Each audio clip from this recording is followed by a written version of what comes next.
welcome back to the next Team Infinity podcast. 3 weeks in a row, we are good podcast / content creators.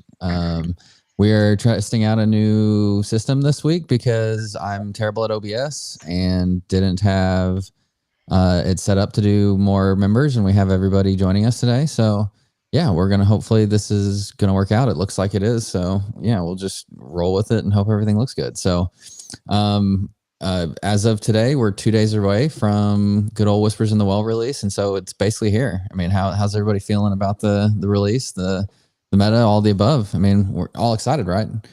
So good. Yeah, Riftbound starter decks were a lot of fun to play. Oh my god, dude! I'm gonna make Riftbound a banned like phrase in the podcast, and I say that as my little subtext says Riftbound hater, because I am very much the Riftbound hater of the team. It's so much more fun. It's more fun than actual league. I didn't finish the sentence. Okay. Let's just remove Cody here real quick. We can just remove him from the thing. I don't know if everybody can see that or not, but he's no longer with us. Okay, and he's back. Hopefully he learned his lesson and he doesn't talk about it anymore. But no guarantees. I mean, with Cody, there's definitely never any guarantees. But yeah, do we just quick around the horn first, like initial thoughts on the set? We'll just go Devin, since he's right next to me now. Give me one word on what we'll just do one word. We'll make it really fun. One word. What do you think? What's your thoughts on Whispers in the Well so far? Big. Okay. I feel like I know where you're going with that because we've been testing and stuff, but Hayden, one word. A lot. Is that 2 words? That's 2 words. No. You fail. Is a lot not one word? A space lot. No, isn't that you don't put the space, then it's one word. I think it's 2 words though. Oh my god, nobody's gonna listen to it. Like we're gonna sit, like be not proficient in English, and everybody's gonna think we're dumb. Bro, people didn't come here to get English lessons. They came here to listen about card games. I mean, that's fair. Okay, Matt. Cold Stone. I knew. There was not a shadow of a doubt that I knew that's what you were gonna say. And without my better judgment, I'm gonna ask Cody too. Cody, one word on thoughts on Whispers in the Well. Viscosity. Ooh, that's a good one. Is it? I don't know. Can you tell me with the reference and like how that is relevant? You have to just get it, or you don't get it. Yeah, I guess you weren't there. I guess not. I'll say. Gosh, I should have thought about this a little more. No, it you all already gave your word. flows. I mean, there is a better game state flow. I will say hefty. I like the big one. Okay. Things do feel hefty. I think big is the perfect word. Yeah. I like how things are built like fridges these days. From everything we've been testing, big / hefty definitely seems like it. I mean, and then you just look at the cards that are printed. You have a 5/7 4-drop. You have a 6/4 3-drop. You have very abundance of 2-cost 3/3s. Yeah, yep. You knew where I was going. So it's like every color got a 2-drop 3/3.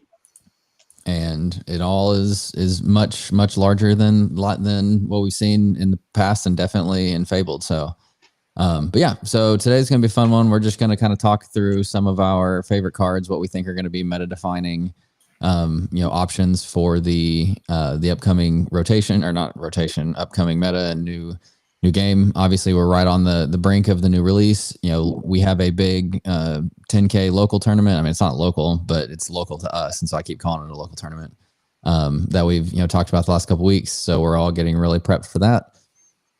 And then we've got obviously the DLC in Richmond. About 2 months, halfway or almost towards the end of the set. So that's obviously a long way away, but a lot of stuff in between now and then. So we're just going to try to see where we think the meta is going to start, what we think is going to be, some of the more meta defining things that people should look out for. We did our tier list. I think our tier list last week. If you haven't watched that from the ink pairs, you should go check that one out, because I think we did a pretty good job still. I don't know if it's like perfect, but after all the testing we've done, I feel like it's still very, very relevant, which doesn't always happen. So that's good to know that we were on the right track. But do y'all feel like anything's changed on the tier list? I think we did a good job. I don't think it's perfect, but I think it's, we didn't miss something by like 3 tiers. I mean, you might move something slightly up or slightly down, at least in my opinion. I guess I want to say something that I feel like a lot of people are going to be able to relate to. This testing has had the highs and lows of what we think is the best decks. I can't tell you how many times someone's like, "Oh, we figured it out," and you're like, "Oh, never mind, it sucks." Actually, incredibly. Does that not just happen a lot though in the beginning of a meta? I don't know. This one, I feel like there's a lot to do. It's kind of funny because I feel like Fabled was such a limited because we lost so many cards. I feel like we gained so much to do this time. Yeah, that seems compared fair. to like any. I think compared to any set we've ever had. If anyone else agrees with that, but there's just like so many cards that I think are playable. I think so too. I mean, like the 2 3 3s, there's a ton of them now. So like, Smee is like still better than all of those, but it's like we're getting good power creep. I think this set. Wait, would Smee be just as good now? Without, in a world where Smee lives and Rapunzel doesn't, is he still as good as he was? Probably. 3/3 Lorker 2. Yeah, the Lorker 2 is kind of crazy. Yeah. We're close to like, Diablo is like a 3/3 Lorker 2. Uninkable. But he also doesn't damage himself. Yeah. Is that worth it? The uninkability? I don't know. I think so. No, I don't think so. I don't know how to answer that. I rather think you have that ability. Sure. Yeah, it hurts him. Sure. Okay, so I said beforehand, everybody get a couple cards ready to talk about. So we can kind of touch on the cards themselves and why they're good, and then how they're going to be like best utilized in the meta. And then we'll go from there. So again, Zach, I didn't open any product. I have no cards with me. It's Wednesday. Nothing has come out yet. None of us have cards. No, I said pick cards, as in like think about cards that you want to talk about. And I feel like this homework assignment was not described very well. For all of those that I don't know if we've talked about it. Maybe we have, maybe we haven't, but Cody is notorious for not reading the team chat. And so we'll have to go back and just basically give him cliff notes on everything that we've talked about because he's not very good at it. But we love you anyways, Cody. I can read the chat. Don't say I'm not good at it. Okay, Devin. Don't do it. You're right under me now. What's your first card you want to talk about? Okay, I'm gonna out myself slightly, but I'm also gonna ask you questions probably important for everyone. Do they have to be cards from Whispers? No. Okay. Ideally, ideally we'd talk about more Whispers cards than not, because obviously, that's what we want to highlight. But if the very first card we talk about is not Whispers related. Okay. Well, I'm gonna leave some of the easy ones for everyone else, but I'm gonna go with the Headless Horseman. I kind of knew that was where you were going to go. Did it not search? Well, there it is anyways. For the audio listeners, the Headless Horseman, the Cursed Riders, an 8-cost inkable 5/7 stat line, shift 5, quest for 2, and has the ability that says when you play this character, each player draws 3 cards and then discards 3 at random. Choose an opposing character to deal 2 damage for each action discarded this way. So what is it about this card that you like, Devin? Well, one, to go along with my word for the set, he's big. Big is true. Yes, he is hefty. I don't know how viscous he is. I'm not sure. I'm not sure he's viscous at all. But I guess his head is a little viscous because it ran away. But he's very disruptive. Sure. I really like that. He kind of, I don't know. He kind of does a lot of things that, as somebody who really enjoyed like the old Blue Steel no wheel lists where we just played giant stuff up the curve, kind of reminds me of Big Simba a little bit. But a little different. I just think he's going to be in a really good spot since Blue Steel kind of has a somewhat linear game plan of ramp on 2, ramp on 4, play a 6-drop, and kind of scale into the big game from there. Sure. But he's just another copy of big things you want to do, and I think the disruption is going to be good against some of the combo decks out there. Anybody else thoughts on good old Horseman? Ravensburger, what a waste of an enchanted to put it on the red one. I almost quit the game. Truly. I almost turned around. We learned about it in the DLC Milwaukee. I was about to go home. The art is cool though. The art Yeah, is good. the art is very good. I will not concede on anything. Well, since Devin didn't say it like outright, he kind of mentioned there at the end. I think this one, the big bad in the room is definitely the Prince Philip combo with malicious, mean, and scary. I think I actually said it right that time. That might have actually been the first time I've ever said it, 100% right. So happy about that one. But it's a couple, pieces that you have to put together at one time. It's not, basically a Sisu where you just, you play the Sisu and you get to wipe what you need. You Oh obviously my gosh. the It is a song. fixed Sisu. I never thought about it that way. Yeah, it's just a little bit harder to pull off Sisu. And so since you need, the Prince Philip and the song, because, ideally you're going to do them both in the same turn, so that whatever gets played the next turn, gets hit as well, or doesn't get avoided by getting hit. And so, yeah, by playing this and then discarding 3 cards, you can disrupt the pieces of that combo so that where they can't pull it off anymore. So directly, I think that's going to be like the big bad in the room that everybody has to watch out for. And so this is one of those disruption pieces that I think can do a very good job at keeping them off that line. So, Hayden, what about you? What's your first pick to go through here? It's a certain 1-cost inkable 2/1. 2 in Amethyst. Oh, yep. Yeah, that one right there. Good old Olaf, helping hand. I think we were really high on this one at first, and it definitely has stayed true to that. So yeah, as Hayden said, it's a 1-cost inkable 2/1 stat line, quest for 1. It has the ability that says when this character leaves play. So that's a little key because normally it's when banished. But of course it's Amethyst, so it it's going to get a little bit more love into it whenever it leaves play. So that means going into your inkwell, getting bounced back to your hand, getting banished. Any and all of the above that it leaves the game board. You may return chosen character of yours to your hand. So Hayden, why do you like this, and why do you think it's important for the upcoming meta? So it's just extremely versatile, and the most important reason is, like you said, the new Prince Philip combo is going to be everywhere, and this is one of those things that you can put on your board to kind of insulate yourself, because they always need to sing the song first to put damage on everything before they play the Prince Philip, and when they do, this Olaf will trigger and let you bounce an important card back to your hand. That's on the surface is why we wanted to try it, but in testing, it's proven to be like really good, like late in games when you have the extra 1 ink and you get to slam it on your board and threaten to the next turn. Oh, I get to bounce my Hades back to my hand or my Dock back to my hand and reuse this extremely powerful card that I usually only have 4 copies of in my deck, and now I get to have 7 or 8 copies, and it's a very scary 1-drop to slam on the board sometimes. So I think it's very, very powerful. It's definitely not an on-one play, is what you're saying. It's definitely a mid to late game play when you're trying to insulate from other things happening. I guess just to be clear on that one too.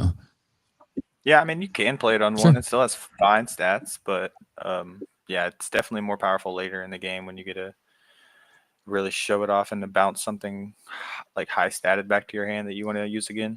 Yep. I think the first time that I really saw the power of this one was playing Matt in a purple steel game, and he was on purple steel, and I don't remember the exact line. I just remember he like bounced the Cobra back to his hand and was like, yeah, I'll just get 2 more Lorndale things.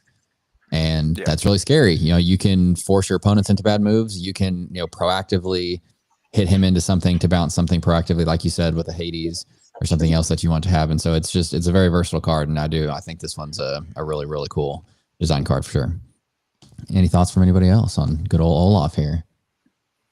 I'm glad we finally have a playable Olaf.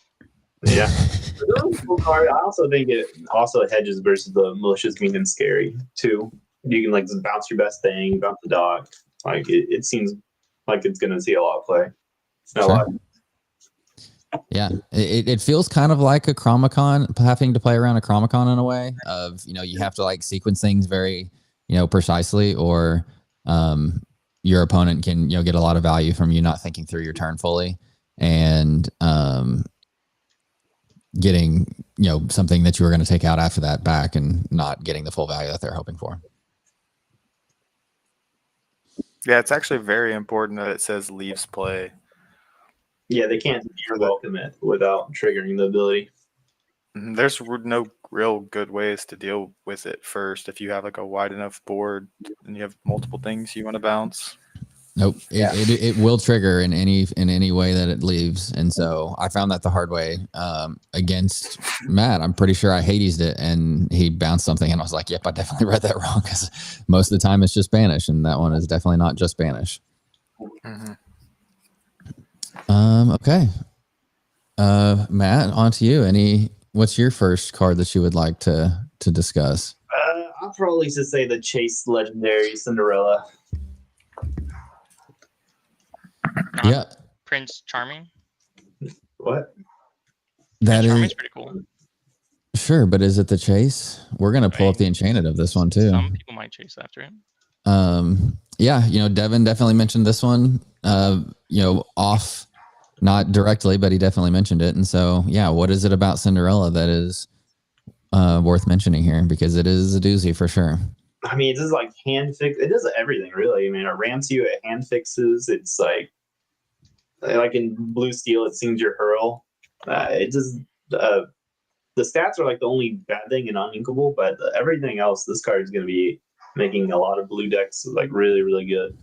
Yep. So for those, I should have started with this, but again, the Cinderella, the Dream Come True is a 4-cost uninkable Sapphire card, 2/3 stat line, quest for 1, and has the ability that says at the end of your turn, if you played a princess character this turn, and she is a princess, so she triggers herself when you play her, you may put a card from your hand into your Inkwell face down to draw a card.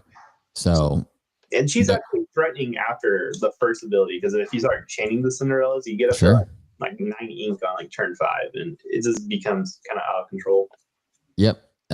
It again notably does not say you have to put a card in your Inkwell face up to show your opponent. So that means it can be any card that can be put in your Inkwell, inkable or not. So it can if you're in a little bit of an inkable problem, then like he said, that fixes it. You can ink whatever you need to. It sings really important songs. It basically does it all. So this is, I don't know if it's the best card in the set, but it's definitely in the running for it for sure. So yeah, what is everybody else's thoughts on good old Cinderella Dream Come True? I didn't notice this. This is going to be a comment on the art. Is that the castle in the bottom left behind your name? Oh, looks like it. Oh my gosh, it is. Holy moly, that is a great detail catch. So we're looking at the Enchanted for the audio listeners, and yeah, it she has a bunch of like kind of fireworky details, and it definitely looks like the Cinderella castle. That's crazy. I will say notably about this card, also one thing on the surface is the ink comes in not exerted, which is kind of cool. You can combo it with that 6-cost Basil, and like at the end of your turn, make them pay your ink and make them discard a card. Yep. Which is cool.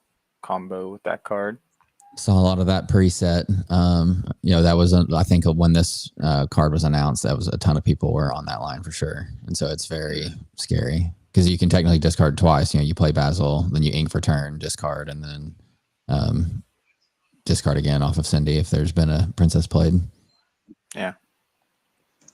I also think it allows certain other cards that necessarily wouldn't be playable to be playable, like higher cost uninkable cards like Spooky Sight almost aren't playable without like a card like Cinderella in your deck. So I think that's pretty cool. Yeah, because you can ink it and you get there faster. So both things, it gets better from both ways. How many more uninkables do you think you can play in a deck because of Cinderella versus if you didn't have her ability? At least 10. Okay. Any other? I think like originally, like with Tifos, I think you were like at maybe 13 to 14 max, and I think now it's like 18 maybe you can get away with. That's closer to where I am. I don't know where Cody's coming up at 10 if he's just throwing out a number, if he has science to back that up, but no. Okay. Yeah, I think like post like Fishbone and other ways to ink uninkable items or ink uninkable cards, people have been like really conservative with their uninkables and playing anywhere from like 10 to 12. And now I think it's anywhere from 16 to 18 is going to be very common in Cinderella decks. So she definitely gives you more flexibility from the inkability portion of your deck. Okay, final thoughts on Cinderella. Cody, best card in the set. Okay, I said it arguably is, and you heard it from him, from Matt first. Cody, what is the first card you would like to talk about? I have a meme answer and a real one. Which one would you like? The real one. We'll go meme next. You can give it the meme one next Okay. round. I love Webby. That's a good one. I think that's like my Chase Enchanted this set. And I was about to say, and we have another Enchanted to look at, so that's a good choice. Yeah, so Webby's the 4-cost inkable Emerald card with a 2/4 stat line that is also a Floodborn, so she shifts for 2. Quest for 2 as well, and then has the ability that says whenever this character quests and if opponent has more cards in their inkwell than you may put the top card of your deck into your inkwell face down and exert it. So very strong card to begin with, and she ramps you as well, and has ward. So it's an insanely difficult card to deal with if your overall strategy is to just sit around and ramp and try to outplay your opponent because they'll just ramp along with you and get 2 lore every time as well. So Cody, why do you like Webby, and what are your overall thoughts on how she'll impact the meta?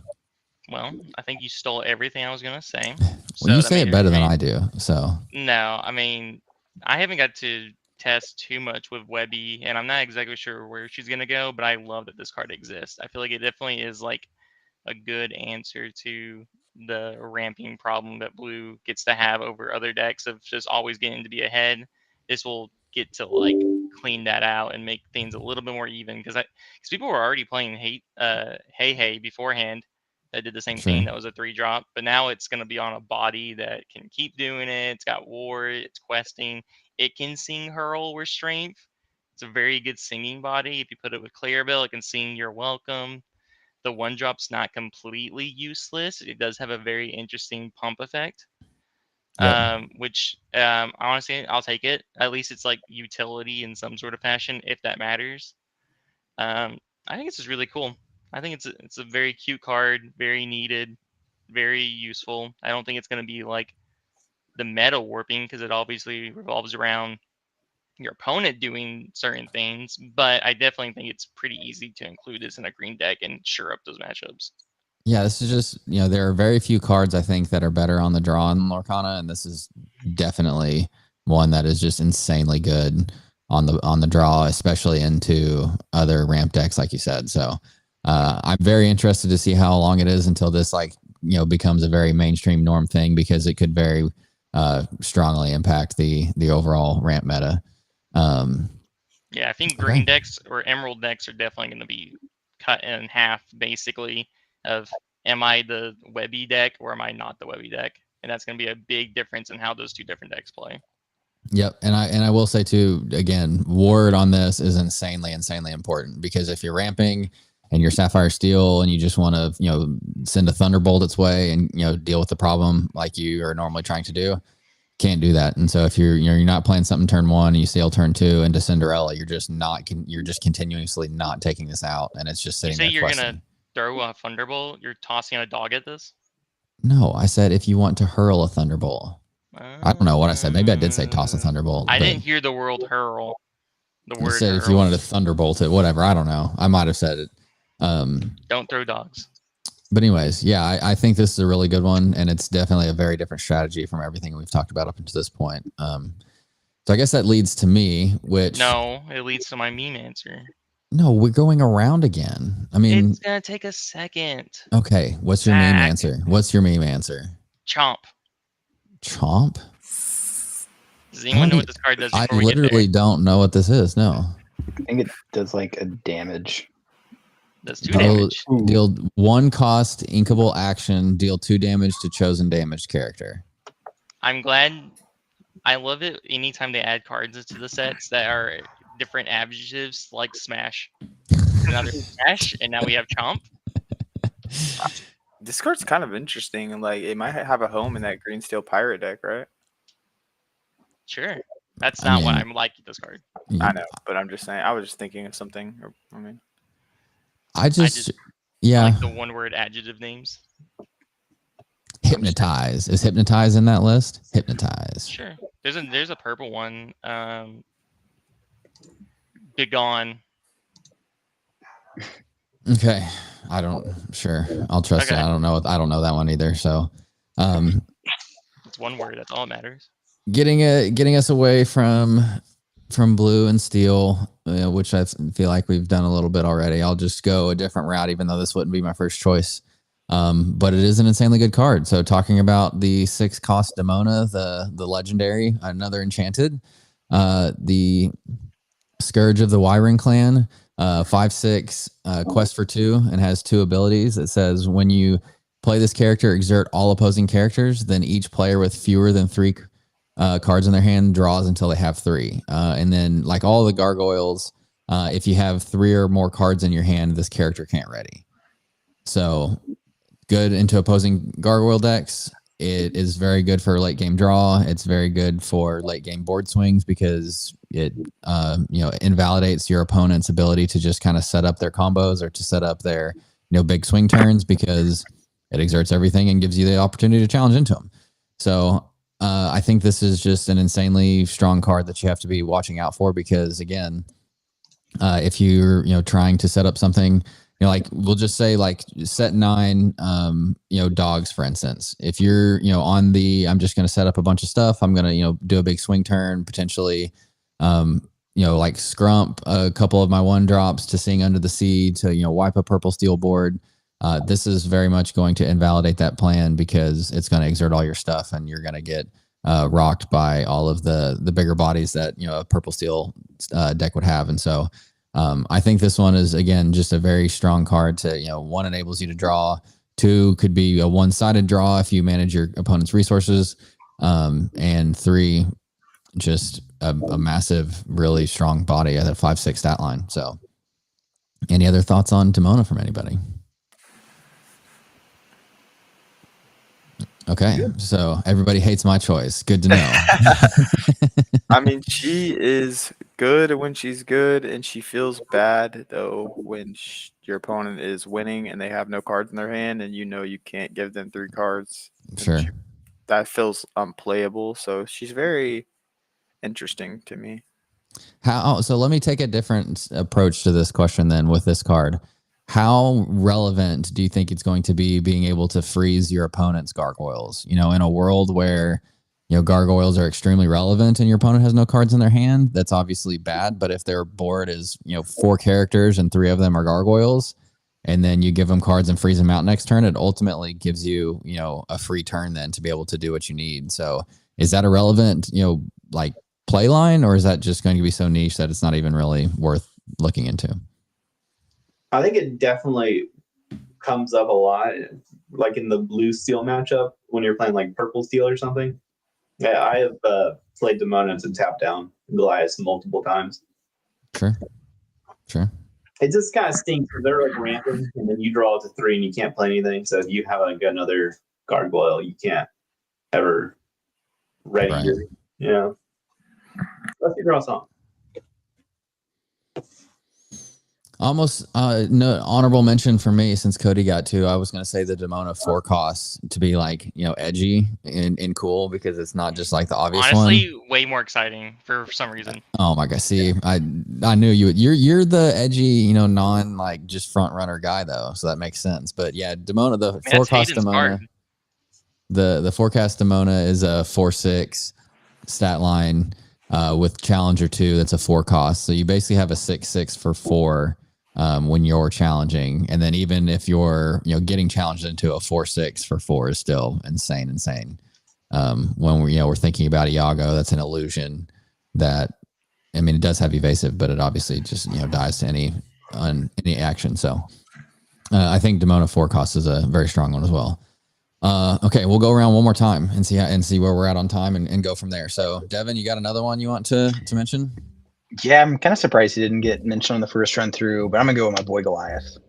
We saved That's it what for you. that's what I was gonna say, but I figured he would definitely get his shine this round, so I didn't want to just stick to the one theme. Goliath, the 6 cost inkable steel card, 6/5 stat line, quest for 2, and has the ability to, at the end of each person's turn, if they have more than 2, or if they have more than 2 cards in their hand, they choose and discard cards until they have 2. They have fewer than 2 cards in their hand, they draw until they have 2. So, what is it about Goliath that is so enticing? I think it's pretty obvious at the start when anytime you can say draw cards, but Yeah. Or discard. Big. sure, I'm gonna go Big. big again. big, It's yeah. big. Draw. Blue steel. Yes. I feel like kind of going back. I know I mentioned it earlier, but the no wheel blue steel kind of play style being somewhat linear kind of like sets my brain back a little bit, and I just want to be a caveman and bonk people with my big characters and bonk things with Kinda my does big look like a caveman. spells.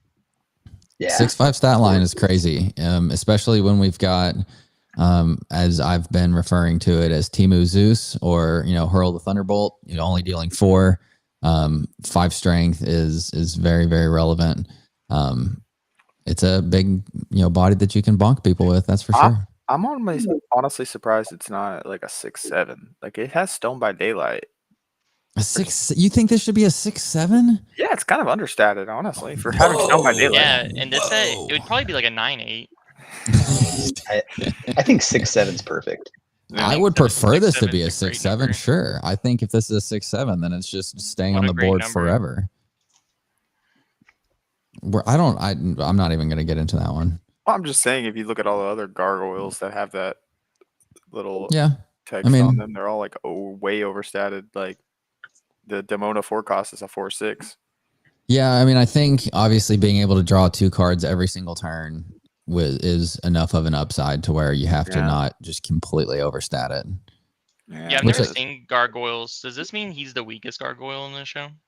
No, he's the clan leader. Yeah, his subtext Well, is literally I'm- clan leader. I'm just saying that's not what I'm getting from This this. is His Optimus name Prime. is Goliath. This is Optimus Okay. Prime of the And he's gargoyles. very tiny compared to everyone else. Which one is he smaller than? I don't know. I mean, for cost to size ratio. Oh, okay. Yeah, I know where he's going, but yeah. So Devin and I have been playing a ton of Blue Steel. I think we've all tested it a little bit, but my early deck name for Blue Steel is the Unlikely Couple, because Cinderella and Goliath are the very, very strong unlikely couple. Because if you have both of them on board and play a princess, and you have no cards in hand, you normally wouldn't be able to trigger Cindy, but you can trigger Goliath first, draw 2 cards, then, in the bag, choose to trigger Cindy. And that will then allow you to, of those 2 cards you drew, ink one and then draw another if you choose. And so the ability to just like filter through this Blue Steel deck, even though you're always relatively low on resources, your ability to just find the answers that you need is very, very strong. And so that's why I personally like Goliath. But yeah, any other final thoughts on Goliath? Man, last set I was playing that silly 6/5 Hercules with bodyguard and resist, and now I get to draw cards instead. He's so good. I'll just reiterate that again. Don't smack talk Hercules like that. He had a good run. You Yeah, did love that Hercules. Yeah. Okay. Well, Hayden, we're back to you. What is your second thought on card noteworthy of being mentioned? I'm gonna go another card with an enchanted. Love it. 4 cost uninkable song. Can't hold it back anymore. It says exert chosen opposing character. Move all damage counters from all other characters to that character. Oh, I need to get the enchanted. That's right. Yep.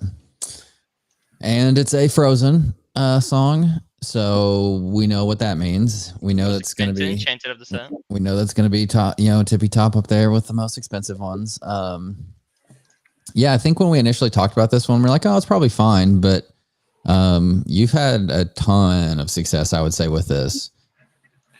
Yeah, it's interesting. It's very one of those hit or miss cards, because when you're losing and you can't use it, it does feel bad in your hand as a 4 cost uninkable, for sure. But when it's good, it's very good. You know, it does 6, 7, 8, 9, 10 damage, and also heals everything on your board. And when you get to use it, it like for strong tempo purposes, it almost just wins the game on its own.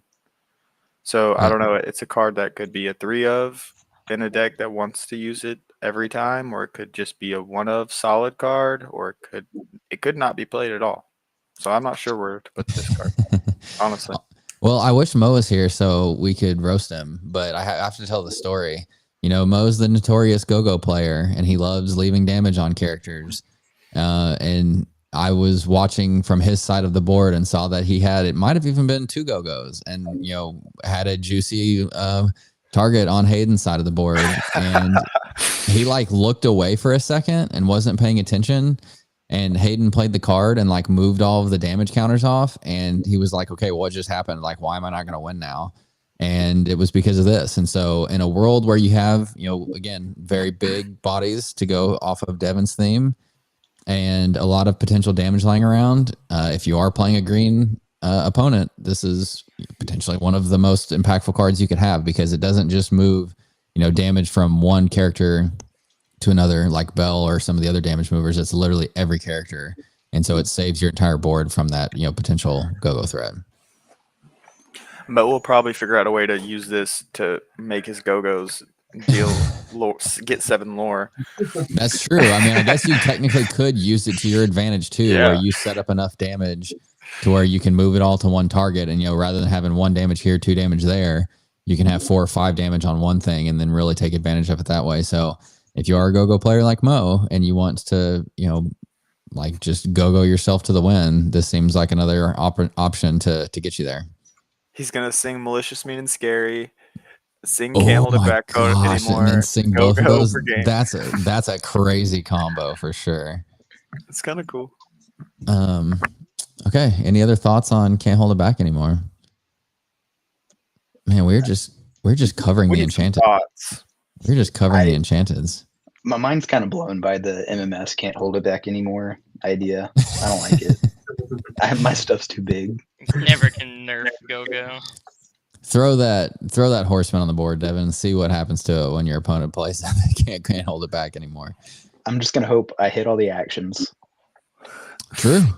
I guess honestly, if they're holding a combo against horseman or holding that combo against horseman, then you have a really, you know, high potential of, you know, getting max value from it. Okay, Matt, back to you.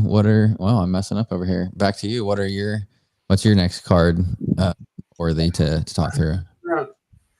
I haven't played a lot of this card, but I've been liking it when I have been playing it. It's the 1-cost Flynn Rider. Oh yeah.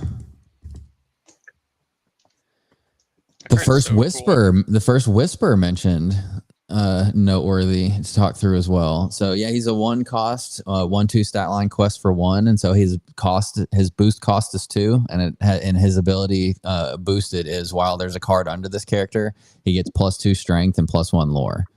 So, you know, goes from a measly just normal, you know, 1-cost character to a very, you know, solid statted and loring character. So yeah, what is it about Flynn that's been performing for you? I was gonna say he anamorphs into a bonsai. Sure. Yeah. An inkable. Yeah. I don't know. It's just like really good when you open them on 1, and then you don't necessarily need the 2-drop because he uses boost and get the quest immediately. So a lot of times, like, you get to like keep a pretty big hand size because you do get to skip the 2-drop. And then he pretty much trades for any 1 or 2-drop your opponent plays. So it's a very interesting card. I don't know what deck exactly he's going to fit into. Maybe like a green purple or green steel. Maybe even the green blue deck, and then you can like turn 1, boost on 2, and Theekly on 3. Could be an interesting line. That'd be crazy. And yeah, so, you know, for those of you that aren't familiar with the boost, it's, you know, you put a card under it, and it's an ability that allows you to, you know, put a card under the character on board. And when you do that, you know, whatever happens to that character, just like a shifted character, happens to the card under it. So if it gets put into your inkwell, if it gets bounced back to your hand, if it gets banished, like both of those cards go to the same spot. And so you could technically use it for card advantage. You could use it for ink advantage, if you're inking it like Pleakley. So there is a lot of, fun play lines that you can play around with boost to, create not obvious advantages, from a resource perspective for you. So that would be, I mean, if that works out and that ever does, become a thing, I could see that being really scary, because I think green blues, big hole in the deck is not being able to do anything if they don't like see their Clarabelle early and get to shift it and, sing your welcome. And then they're just, low on resources. And so that could be a very strong way to get you to that, high resource potential that you need. Okay, Cody, you've already given us 2, but we'll go back to you. No, one didn't count. What's your last card? I don't know how often I'm going to play this card, but I do think it's probably worth talking about, and it is the enchanted that I want, Spooky Sight. Spooky Season. As I don't know why I call it Spooky Season, but for some reason I'm. Yeah, don't worry. I mean, to be honest, me and Devin and the car wife, the DLC Milwaukee, we literally just called this the Five Nights at Freddy's card. So we were really all over the place for whatever reason. So Spooky Sight. Sorry, real quick, Hayden. Yeah, it's really good. I don't always want enchanteds because of the art. This is one I'm gonna have to get at least a one of. Mm-hmm. Yep. So Spooky Sight's the 6-cost uninkable sapphire action that says put all characters with 3 costs or less into their player's inkwell face down and exerted. So it's kind of like Be Prepared in the sense of that it affects both sides, but it only affects cost 3 and less. And so if you're against an aggro deck, they could potentially have 4 or 5, and if you don't have anything on your board, then it technically benefits them more. Whereas Be Prepared was just neutral for both. Yeah, like imagine if there's like 6 or even 7 things in play and it gets inked. It's happened to me. It's happened to me a couple times, and it is interesting, I will say the least. So. Also, I feel like this card has been memed into existence since set 1 came out. I have like a blue action that puts things into the inkwell from play. I have definitely called for this for a very long time. I don't think I've ever said it on the podcast with any of you guys, but there was a long time where I was saying we needed a blue Be Prepared that just put everything in the inkwell. So I agree. I did not want this, but I think they made this one very well. I think it was very well designed. I think the threshold between 3s and 4s is kind of huge. So this card is definitely not going to be like a Be Prepared type card, because sure. Even if you hit 3 things and there's still a genie in play, you're still going to quest with that genie forever, right? So you're not killing that from your 6 uninkable play. Yeah, and I think obviously, it can very positively affect your opponent if they're able to then utilize those resources that you gave them. And so it's not just a neutral, wipe. It very much could, again, if they have 5 or 6 things in play, they get 5 or 6 more ink potentially, and get then the benefit of being able to use all those resources if they have the capability to do so from a hand perspective. But okay, I think that's from our time perspective, I think that's a good place to be. But we can kind of talk about the tournament now, and what we're thinking for this weekend. This is going live Monday after the Sharp tournament, so we can be as spoilery heavy as we want. But I ain't telling you all my secrets. Well, fine. You don't have to then. Devin, I'm going to go with you last because everybody already knows your answer. Hayden, do you have any idea what you're playing? Are you leaning any which way? Or are you still trying to figure it out? I'm still trying to figure it out. There's a lot of good options, I think. I've been trying to play a little bit of everything to try to just get a sense of what I have to play based on what we open and have access to. So I think I would feel comfortable playing like 5 different color combinations. So at this point, just be okay with it. That's a good place to be for sure. But at the same time, I would have liked to be like, oh, this is the best deck. This beats everything. So Let's play this. If you had to say, what's been the one that's impressed you the most? I would say probably Blue Steel. I would not have picked that from you. I would have not picked that either. I mean, I just think it does thing like the Cinderella into Goliath line is really, really powerful. And I think Goliath into green decks is a good strategy, and I just think the blue shell is really good in itself. So I think that deck's been performing better than I expected. Matt, Consistent. do you have a way you're leaning? Is there something specific that you're going to start honing in on, or are you still just wide open? I like Blue Steel a lot, and it's probably my front runner. But I've been Holy. Purple Steel Gargoyles with Cold Stone in it, and that deck has been pretty good too. Are we just a bunch of blue steel gamers now? Are we encroaching on Devin's territory? I think so. I say that because we can all see which way I'm leaning here. Good old blue steel is definitely top of my list too. But Cody, I think you're going to be the one that's definitely not going to say blue steel. That's so crazy you just said that because I think blue steel's my front runner. You're kidding. Are you memeing? Or are you serious? No. I No love the way. Headless Horseman. I've been on the same boat as Devin. I just don't wear it on my chest like he does. I thought you were going to say something with Webby for sure. I haven't found a Webby deck I like. I think that Webby can be good, but like I don't know. I haven't loved what I've seen Webby be in yet, or like how the Webby That's deck fair. is built. Man, if we're just the team of blue steel gamers, is that a good thing or a bad thing? If we're trying to go make sure Yeah, it like sounds one like of us this- wins, is it Yeah, a good everyone's thing gonna to have play the same 2 deck? Goliaths. Yeah, we're all gonna be blue steel players, and we're all gonna have one Goliath in our We're deck. for some reason all playing 4 Headless Horsemen because that's just what we have. Yeah, I will imagine I probably don't play blue steel because we're going to need, a lot of Cinderellas and a lot of Goliaths. So I probably won't play that. I am interested in playing Webby though. You guys have talked me into Webby's it on that sweet. card. I mean, really hey, sweet. I'm gonna let you know if this is how the meta's looking for the Sharp tournament. Webby. It sounds like Webby might be a great choice. Webby really punishes the blue steel players. I can tell you that from my practicing. Yeah, they do not love trying to murder that duck.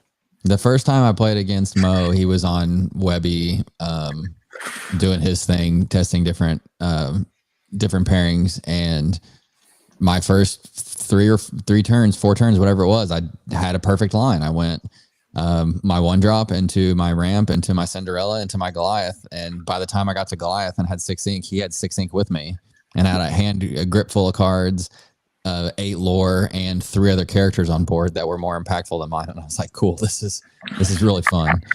So yeah, Webby's, if you think, for everybody else out there, if you have early tournaments on in the meta, if you think that a lot of people in your area are going to be on the blue decks, look at Webby. It's very much a hard counter. It's it's not as consistent as you might want it to be because you only have 1 shift target, and shifting it on 2 is most important. It's not super I just had an consistent, idea. but it's great. What's your Brain idea? blast. What if we made Christmas?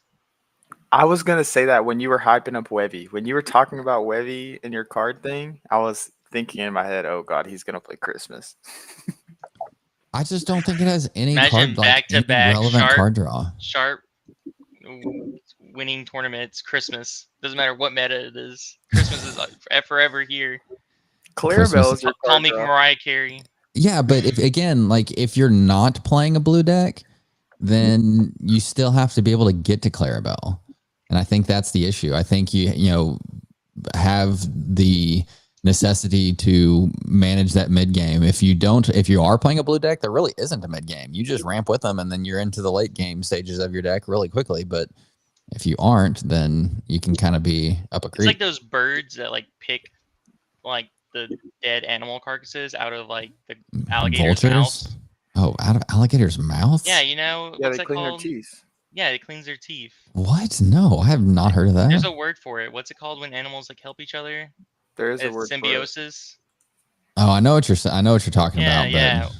We as the Webby gamers are the birds that ride off the deadly animal of Blue Ramp. But We What does will that give to the profit. blue gamer? Huh? What does that give to the blue gamer? oh yeah, that's technically a negative one. It's like that would be like You're a parasite. yeah, you're a parasite off of the back of the blue. You're just feeding off of the blue gamers, not helping them in any way. I mean, we're helping them make better life choices of not playing blue all the time. You literally said your top choice would be blue steel too. So I don't know what you're at right now. And I got more excited when I mentioned Christmas. Okay, let's calm down. I mean, that's fair. But yeah, I think I'm on Blue Steel too. That's been one of my two historically, just favorite play styles, and now that it definitely has a really strong shell, it's definitely where I think I want to be too, just because it is really powerful. And if you aren't prepared to play against a Goliath, I think it can be extremely punishing. And so maybe things look a little different in a month from now, but just going into a very early meta, knowing the power of Goliath and what we figured out early on, and knowing that it can be a massive resource engine and a massive disadvantage to your opponent's resources. If you're on the play and you go ramp Goliath and your opponent has 5 cards in hand and can ink and play, a big card, then they have to discard a bunch. And that's obviously, really disruptive to them. And so I think it's just a really, really exciting play style. But yeah, so overall, just thoughts on the tournament this weekend. What are we expecting to, Wait, to did do Devin well? say? Oh, I guess I didn't ask Devin. Yeah, That's Devin, really what do you? disrespectful. I just assumed that is my bad. I definitely shunned you there, but it's also just because no matter what And that you makes said it an is. Eeyore Wait. out of me and you. I have a better question for Devin. It's not what he's gonna play. It's how many horses is he gonna play in his deck? That's a good question. Horses or horsemen? Horses. Hmm. I think I might be a 6-horse gamer this weekend. A 6-horse gamer? That's low. Yeah, I don't know if I'm gonna commit to the 8, but the mayor is gonna be there. Wait, Mayor's how do you? showing up? Oh, he's a steel card. I don't know if Yeah. we can call that Spirit Halloween. Oh come Mayor on! It's still Wind Spirit Halloween. Dancer. Good old Mayor Wind Dancer. The Look at 4 this cost guy. uninkable 5/7. So are you playing 3 Mayor Wind Dancers and 3 Headless Horsemen? I haven't No. figured out the ratio yet. I might be Oh, on. man. I might be on Headless one Horseman's mayor. hateable. I might be on 1 mayor and 5 horsemen. Oh, interesting. And 1 4-drop and 4 shifts? No, I'm gonna play 5 of the gambling. The whole weekend's gonna be a gamble. Just hope that you don't. deck pick. Yeah, just hope you don't play 4 in a game. Yeah. That's the other gamble. What if you played a horseman and then you milled 3 horsemen and you're like, oh. You win Win. immediately. Yeah. I'm pretty sure that means I win. Yeah, Um, it's like Exodia, right? Yeah. But man, all this talk of Webby makes me want to play things that bonk Webby, Like a horseman. like a horse. 4/7, yeah, or 5/7. 5/7. I think what we should be doing when going to a tournament like this is trying to be either like as greedy as possible or as consistent as possible. And so You're right. We need to play more horses. We need more horses.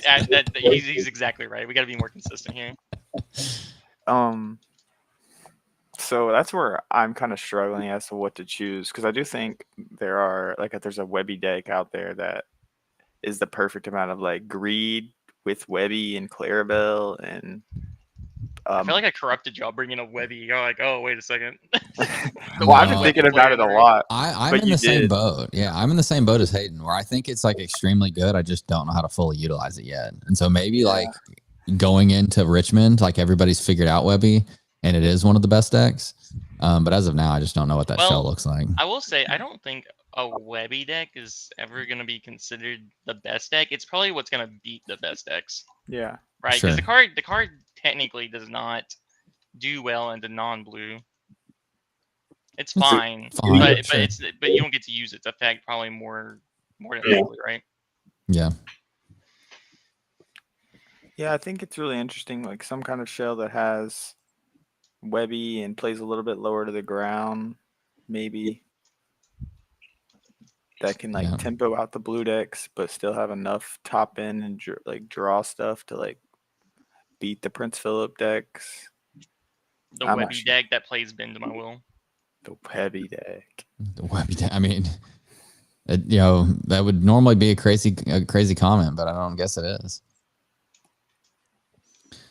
Okay. Any final thoughts before we wrap up about the tournament, about the meta, about the weekend, about the testing, about opening product? Yeah. I'm hoping to get one more Riftbound box, and I hate Mo. Oh my gosh. He mentioned it again. Okay, what is your number one card you're hoping to open? Devin, go. my number one card I hope to open. I hope to get an Enchanted Goliath. That's what I'm wanting to get. Hayden, I want a Can't Hold It Back Anymore. Enchanted. solid pick. Matt, Iconic 80s. I was gonna say nobody said the iconic yet, so I was hoping that we would just go the whole gamut and I could come back at the end and say nobody said iconic, but you beat me to it. Cody, is Webby your choice? I mean, I would take a Webby, but I feel like I would like to get the first iconic QR code. Oh, that'd be cool. Oh, I mean, I guess we haven't seen one. Is that even a thing? I don't know, but I don't know. I'd be the first. I feel like it's not, because the reason that they do that is because, or correct me if I'm wrong, at least, like my assumption has been is that they've done that because they need like the correct amount of like distribution, and so if they're printing commons or uncommons or rares or whatever, like it has to be in the right proportions to everything else, and so you have to cut a couple of those off so it's right proportions. But for iconics, like they're so rare that you just print the whole sheet and you just print a sheet less versus like one card less, and so I don't know if there would be an iconic discard or not. I would love to be the first to figure out that question. Sure. But I would, if I had to just open one card, I would love to open an Enchanted Spooky Site. I just want to own one. Ooh, me too. Well, Matt said he took my iconic Hades. Yeah, y'all are boring. Y'all just Nobody want said money. Cindy. Like I want the Cindy. I mean, I know All right, then you say it. That's what I'm saying. That's my answer. Just say it right now. Cindy. I want the Enchanted Cindy. Okay, question off of that then. What do we think is going to be more expensive? Is it going to be Can't Hold It Back Anymore, or is it going to be Cindy? Because those are two very It's probably head to heads, right? So you have a princess, a very sought after princess, and a very massively playable card, but then you have the behemoth of Frozen on the other hand. So I think it's still Cindy. I mean, the original. I mean, I guess the 1-drop Cindy was also super playable too. But after everybody watches this and they see, oh wait, the castle's on this, they're about, oh my god. Her carriage ride is also on it. It's all the different clips of the movie. I'm not gonna try to sound cool here. I saw that. I just didn't know that was like such a big deal to see the castle. yeah, it's cool. It's just a nice little It has detail. like the glass slippers in there as well. It has like all different moments. Like one of the stepsisters is in there, I think. Is Blue Steel the most expensive deck now with all the princesses? You've got Goliath and Cindy. Enchanted? Yeah, Goliath and Cindy and Hades. 100%. Tinkerbell. And Tinkerbell. And Epic Hurl. I'm sure Tipo And foils are Epic Hurl. probably expensive. Yeah. Well, Why nobody was mentioned Sail Hurl not enchanted? Sail should have been enchanted. because they just assumed that it was going to get banned, I guess, because everybody and their mom every other day on socials asks for that one to get banned. So Ooh, I have a question. What do you guys think the top 8 color comment? Like, what is the color distribution of the top 8? Top 8 add to the 10K? I think it's going to be. Do I have to come up with the numbers too? Yeah. I mean, I would like that. Yeah. Okay. Yeah, it's like the lottery. We're picking our There's I'm only going to 8. say us 5 playing Blue Steel. No, just kidding. But I think yeah, some number of Blue Steel. There's going to be like a Ruby Amethyst that gets in because I decided to play randomly happening. You gotta throw in some Amber Steel. Yeah, there's going to be an Amber Steel Tiana deck that's going to spike everyone all weekend. Probably Sky. Oh yeah, green blue. We really didn't talk about green blue much. I mean, we That's talked terrible. about the combo. We talked in how to like guard against it. I mean, I think that it will have been talked about enough by this point where you don't have to like go in deep as to why it's like really strong. But I would say like I still think it has its challenges. For as good of a deck as it was even this set, only one made top 32 in Milwaukee. Shout out Kane. We need to get him on here soon. Wait, he was the only. He was the only. blue-green? He was the only blue green in the top 32. That's interesting. And then he got destroyed by a 10-year-old. Yeah, but the point I'm trying to say is like it'll be good, but I still think it's like one of those where it has to go on a good run. You know, Hayden talked about kind of, you know, you playing to like, you know, the high roll or max consistency. That's like max high roll. And so like there will definitely be somebody that does it. There will definitely be a couple purple steals. So we'll say 1 green blue, 2 purple steals, 3 blue steals. That's 5, 6, 1 amber steel, and 1 random. That would be my call. Sounds about right. This is hurting my Wait. head. I'm just gonna say 8 blue steals. So you said no blue green. No, 1 blue green, Oh, 1 blue green. Okay. 2 purple steel, 3 blue steel, 1 amber steel, 1 random. Yeah, no blurple. Potentially. I still think it has the same problems it did too, where you know, it's not playing any 3 drops. And so if you miss ramp on 2, then you're just kind of, you know, up a creek. And But what if you don't? When we did play a 3-drop, because you can play Cheshire Cat, it's pretty much a 5-drop if you wanted.